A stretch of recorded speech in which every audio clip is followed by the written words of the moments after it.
Hello， 各位好，我是 Revision Lab 修真所的阿修。你有沒有想過，你手上的這隻手機，它到底是你用來闖蕩江湖的神兵利器，還是反過來把你牢牢鎖住的一個數位鐐銬？今天我們就要跟着廖賢浩教授的思路，來一場深度的科技反思，一起來探索一下，要怎麼樣才能從科技的努力重新變回它的主人。好，在開始之前，我們先來問自己一個很直接也很誠實的問題。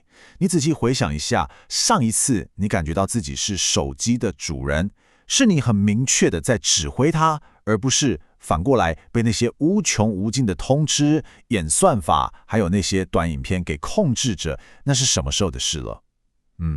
我想這種心裡隱隱約約覺得不太對勁的感覺，就是我們今天要深入拆解的核心焦慮。這次的分析，你可以把它想象成是一趟尋找科技自由的旅程，總共有6個站點。我們會先從第一點搞清楚我們感受到的科技焦慮到底是什麼，接着我們會潛入哲學的深海，看看海德格留下了什麼警告。再來，我們會拿到另外一位哲學家德勒茲他所提供的一把關鍵鑰匙，也就是反現實化這個概念。最後，我們會透過2個故事，一個是古代的庖丁解牛，另一個是現代的困境，來看看怎麼實際應用，並把它變成我們日常生活中真正能用的行動指南。最終目標就是成為一個懂得與科技共舞的藝術家。好，那我們就正式進入問題的核心了。我們身邊充斥着各種各樣的螢幕，它們確實帶來了前所未有的方便。但同時也讓我們產生了一種很奇怪的感覺，就是明明是我們人類發明了這些工具，但怎麼搞到最後，我們好像反過來被這些工具給控制了。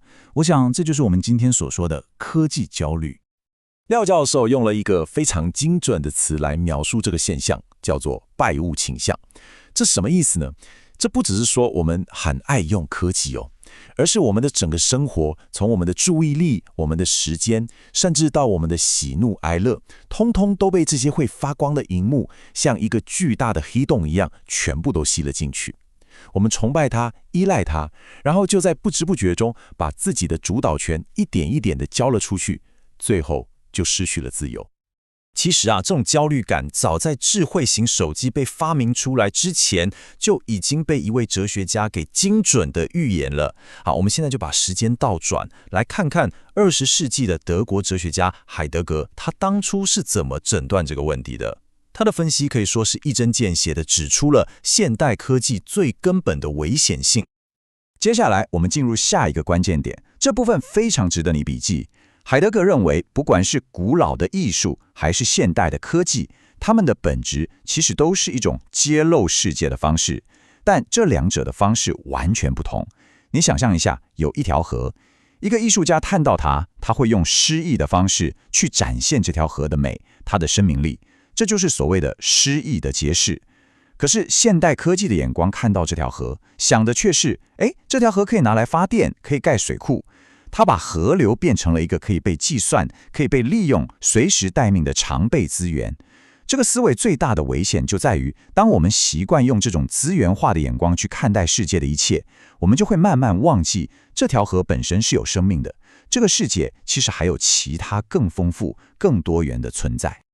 好，如果說海德格是那位提早發現問題、提出警告的吹哨人，那麼接下來我們要談的另一位法國哲學家吉爾德勒茲，他就給了我們一套掙脫這個枷鎖的心法。我必須說，這是一個超級強大的思維工具。一旦你學會了，你就有可能在被困住的現實裡面找到一條你從來沒想過的出口。這個神奇的概念就叫做反現實化。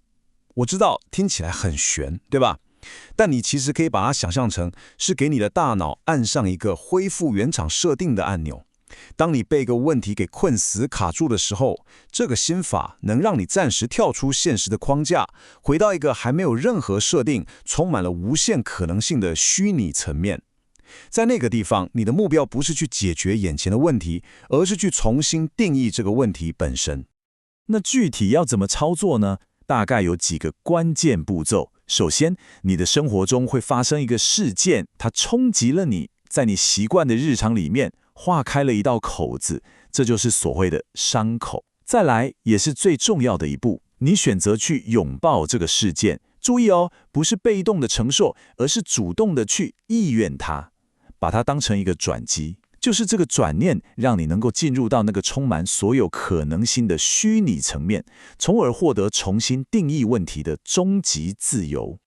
德勒茲有句名言，可以說是完美的總結了這個核心精神。他說：“所謂倫理，就是不要讓自己配不上發生在我們身上的事。”講白話一點，就是真正的力量來自於勇敢的面對挑戰，面對那個在你生命中劃開傷口的事件，而不是轉身逃跑。當你選擇正面迎擊的時候，你就已經開啟了反現實化的大門。好，理論講完了，我們來看一個幾千年前的完美範例。你可能會想，古代的故事跟我們現在用手機到底有什麼關係？先別急，這個故事會完美的展示給你看，一個人要怎麼樣才能跟他的工具達到那種人劍合一、出神入化的境界。莊子裡面這位叫做庖丁的廚師，他的刀用了19年，還跟新的一樣鋒利。他的秘訣是什麼？他說他在解牛的時候，已經不是用眼睛去看了，而是用他的心神去感受。他所有的感官好像都停止了，進入到一種完全的心流狀態。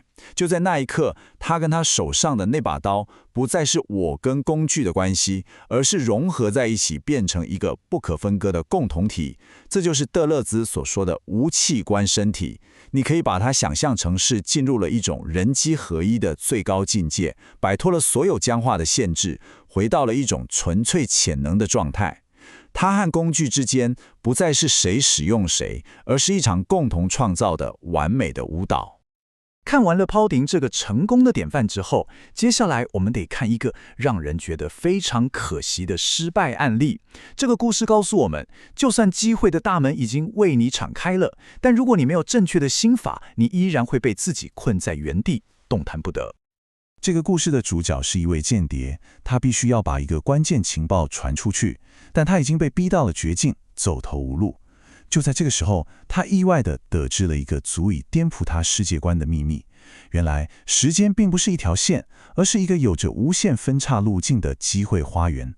在這一瞬間，無數個平行宇宙，無數種可能性，就像一幅巨大的畫卷一樣，在他眼前完全展開。然而，這個故事最諷刺的地方就在於他的選擇。儘管他已經知道了有無數個平行世界、無數種可能性，但他腦子裡唯一的念頭還是被他最初的那個問題給綁死了：我到底該如何把訊息傳出去？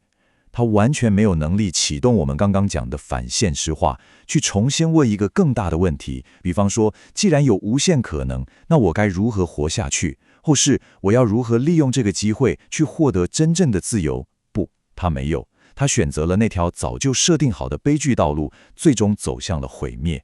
這就是無法掙脫舊框架的終極悲劇。好了，我們把前面講的所有拼圖，不管是海德格的警告、德勒茲的解方，還有庖丁和間諜給我們的啟示，全部整合起來。現在我們要把它們打造成一把可以在我们日常生活中實際揮舞的利劍。